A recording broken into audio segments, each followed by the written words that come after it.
Hey friends, a lot of users have been asking, is Windows Defender enough? So first of all, let us check about Windows Defender. Okay, search for Windows Security and open it.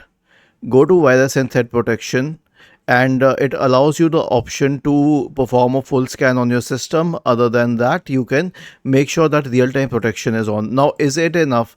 I say it is much better than any third-party antivirus software because Windows keeps on pushing consistent security updates, and those updates make it very safe. So, right-click on the Start button, select Settings from the menu, go to Windows Update, and click on Check for updates in the right pane. Okay, why? Because as far as the latest security updates are installed, your computer will be very safe, and obviously you will have to follow a few basic practices. I have been using Windows Defender. I never needed any other third party security software, but yes, there are certain things in which cyber criminals can hack the camera of your computer, okay, and turn off the lights. So there are a lot of things that can be done, and third party antivirus softwares can counter that.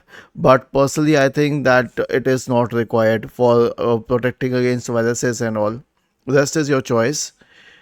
Was this helpful? If yes, then please subscribe to the channel.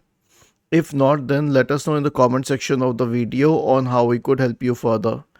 Thank you for watching this video and have a nice day.